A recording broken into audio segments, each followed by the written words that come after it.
You might say President Biden has been a bit dodgy when it comes to answering questions about America's longest war, and he's been doing a lot of this lately.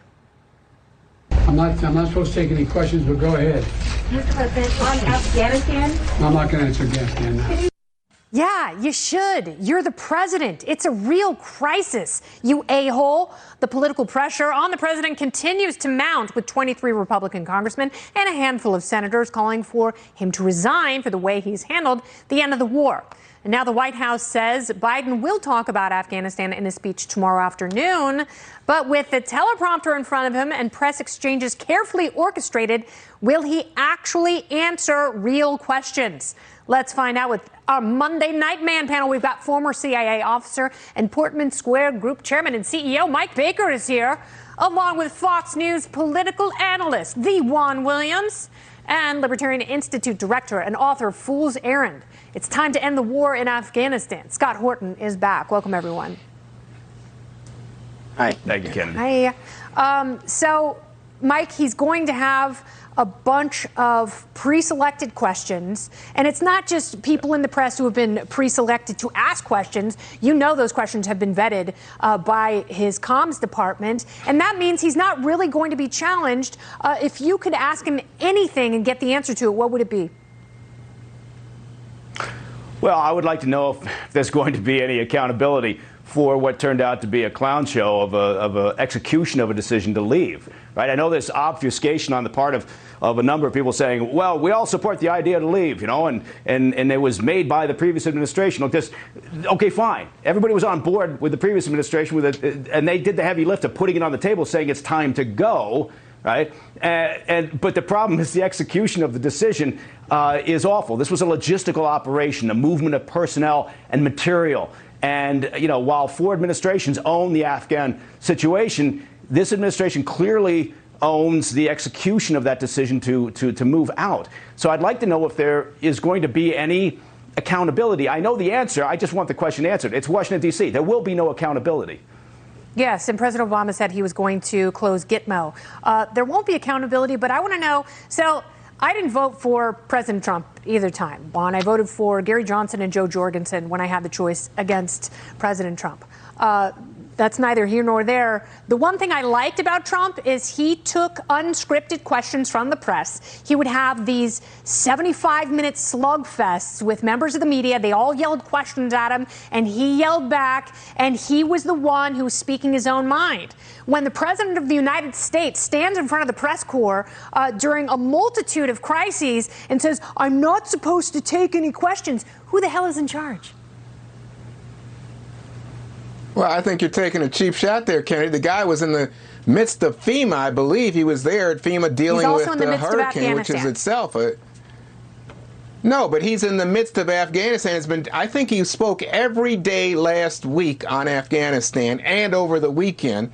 And you're picking one spot where he was dealing with the hurricane, and that was what was the agenda in front of him. It's not just one, and it's not just that he wouldn't answer questions on Afghanistan. He should have answered questions on Afghanistan, particularly after meeting those flag-draped coffins in Dover. He absolutely needs to answer questions about that, and he needs to be accountable. No, he didn't. He's going to answer questions. I'm not supposed to take any questions. According to whom? Who is in charge is telling him not to take questions? When someone tells you not to take questions, when questions need to be taken, you say, I'm the president of the GD United States of America, and I will take your questions. Go ahead, Juan. What if he decided that it wasn't the right place or time to speak about dead American heroes in the midst of dealing with a hurricane? What about dying stranded American citizens? I just think there's a big issue here, a big issue about finally saying, you know what, this forever war is over, and saying it's time for us to move on. This is not 2001 when 9/11 happened. Osama bin Laden is dead. We've got warring tribes and Afghans versus Taliban versus ISIS going on over there. Yeah. And we don't need our soldiers in the midst of that chaos and civil war. Yeah. So let's botch the withdrawal to make sure Americans and Afghan civilians die. Scott, your thoughts? I think you should blame that Taliban and you should blame the Afghan government for folding like a cheap tent. The tent wasn't really cheap. The tent cost about $85 billion for the Afghan security forces and $2 trillion for the war. Now let's let Scott come in and talk. Hey, took the words right out of my mouth there. Look, I mean, Biden made a terrible decision, a political decision, to kick the can down the road. As we talked about 2 weeks ago here, we had a deal to withdraw on May 1st. And by kicking the can down the road, the Taliban didn't. And they kept to their schedule of taking over the whole country, which I think, you know, worked a lot easier than they thought it would be. There was very little fighting. It was pretty much a political win across the country. But by kicking the can down the road and by refusing to tell the American people the truth, that this entire Afghan government and its military were all just a Potemkin village, then they cornered themselves. The correct answer should have been that Biden should have said on January 21st, General, we're sticking with the deadline. I want all the civilians out first, and then I want you to destroy all the weapons you're leaving to the Afghan National Army. Now think about how badly they would have been attacked for undermining the army and undermining the government. But the truth is, without doing that, they all fell anyway. And now the Taliban got all the weapons, and you have Americans stuck and not able to get to the airport. And, you know, I had a source, an Army officer, a paratrooper officer, who told me on July 14th that they were preparing to go back and drop paratroopers and re-seize the Bagram Air Base that they'd already turned over to the Afghan National Army in order to use that for this fall of Saigon moment, because they knew it was coming. So they had that plan,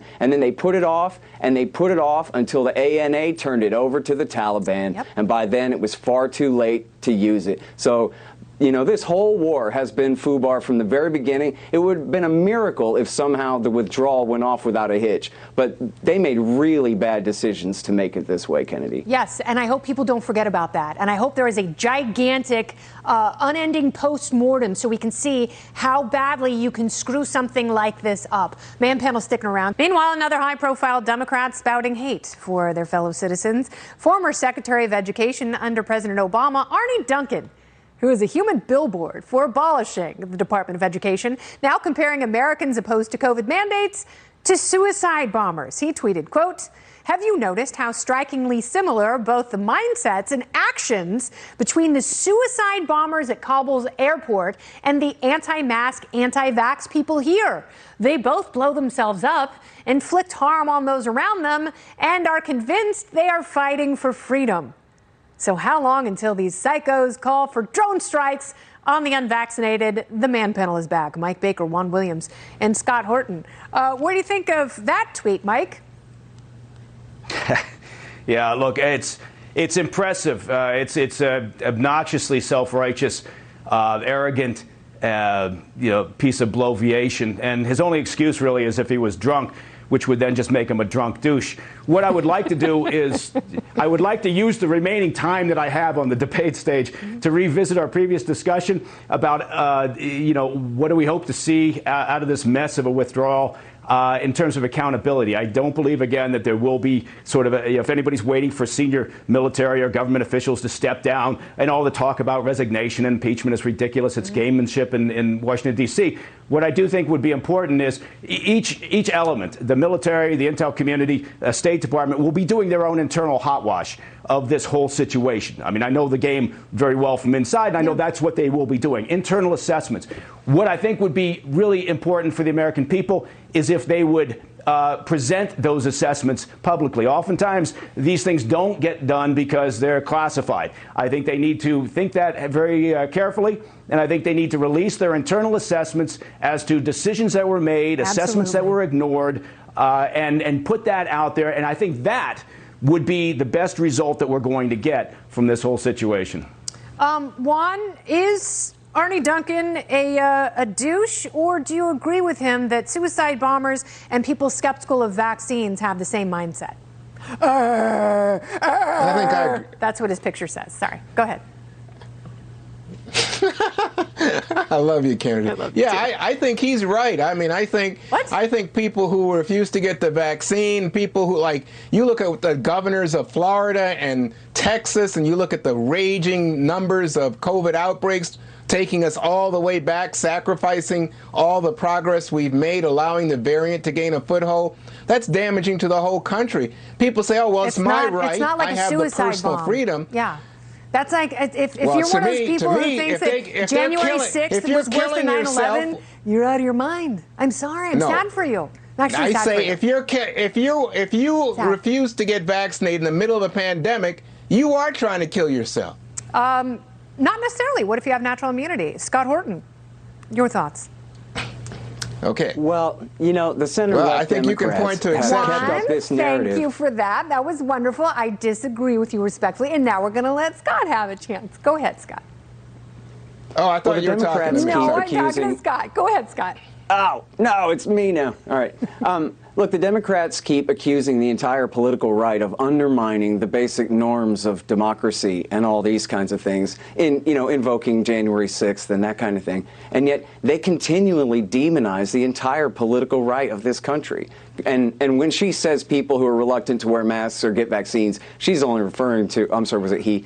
Is only the Democrats. They're only referring to the right wing, although that's certainly not who all are denying this. But I encourage people to look up Tom Woods' great quiz where, the science seems to report that in limited circumstances, masks seem to help. But Tom Woods has this quiz where you check to see which city and which states apply mask mandates at which times. And you try to guess to see, based on the numbers of hospitalizations and cases and deaths, which mask mandate was in place when. And I'll go ahead and spoil it for you. You can't tell.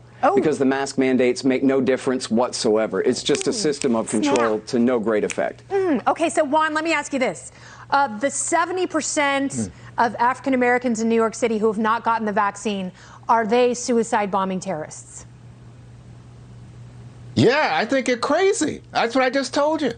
I think people who refuse to get this vaccine are ignoring reality, and they're deciding that for some reason they would. Now, in the black community, you have all this talk about, the government's never looking out for you and the like. But again, it's nowhere near the case when you have such a, at this point, proven, because it's 52% of Americans who've had 2 shots, 70% have had 1 shot.